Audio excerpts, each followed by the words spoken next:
Hey, what's going on YouTube? Today's video is going to be another build guide, and this one is going to be on the god Scylla. Now I currently have her ranked number 1 right now for ranked Joust on console, and I'm just going to briefly show you guys the build I use for her. And so I hope you guys enjoy, and I hope it helps you get some ideas for other builds going as well. Enjoy, guys! I don't know whether or not I should upload an actual game or just go ahead and do a jungle practice, and I just decided to do a jungle practice for you guys. And if you guys like the build, I thought it would be easier to convey the build, and if you guys actually like the build, then you can go ahead and test it out yourselves. But here it is, and I'm just gonna kind of go over how I start. So I start with Attacker's Blessing, and I also start with tier 1 penetration essentially, and then I have enough to get a couple pots, 2 health, 1 magical usually. And what this does is this allows me to either go into Spear of Deso or into Divine Rune when I get enough gold. Divine Rune, obviously, if they have like gods such as Hell or Zonquay, any real healer that's a pain in the ass to deal with. But if they don't, then I love going Spear of Deso just for the extra 20 power, aside from Divine and the cooldown. So after I get Spear of Deso, I'll usually go into Shoes of the Magi. And this right here gives you enough pen. These 3 items give you enough pen to essentially do true damage to like a hunter or a mage, any kind of squishy god that you'll be fighting against. So your crushes or your root will be doing the maximum amount of damage they can do at that time. Next up, I like to go Chronos's. Now Chronos's is good for obvious reasons. The cooldown for the main one. You want your crush. Everything's pretty much at 10 seconds. These 2 are at 10 seconds. So when you get Chronos's, it's going to tick down to 8, and then with Spear of Deso another 1 second. So 7 seconds so far on cooldown for these, and that's really, really helpful. So next, I would go into Upshard only if the tank on the enemy team is like on your level and actually building a lot of magical protections at this point in the game. If they're not, then I would go into Bancrofts first, and then go into Upshard. And then obviously the other way around.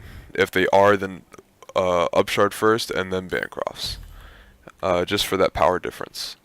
So the last time you're going to want to get when you sell your starter is going to be Tyfons Fang. Now I know this is looking a little weird to you guys, but hear me out for a second. The reason I like to build Tyfons Fang with Bancrofts is because you get a lot of lifesteal with her, especially since her ability to do a ton of damage. You're going to be getting a lot of health back for her abilities. And also the Typhon's passive, the magical power that's increased by twice the amount of magical lifesteal you have. That passive combined with Typhon's base power of 80 is actually going to be equal to Soul Reaver. To the amount of power that Soul Reaver actually gives you. So you're essentially, if you're going to build Soul Reaver last item, you're not really losing any power, and you still get that magical lifesteal bonus. Actually, in fact, you will get more if your health is lower due to the Bancroft's passive. So let me just show you guys real quick what I'm talking about, why I like this so much, how much healing I get. And I guess we'll pick, let's do Raw. Let me have him burst me down a little bit. And so, you see 363 from my root. The root gives you the most, I don't know why, but I get 363 from it. And let's kill him once more, I'll kind of show you guys again. 190 because his health was down. Let me just do it once more.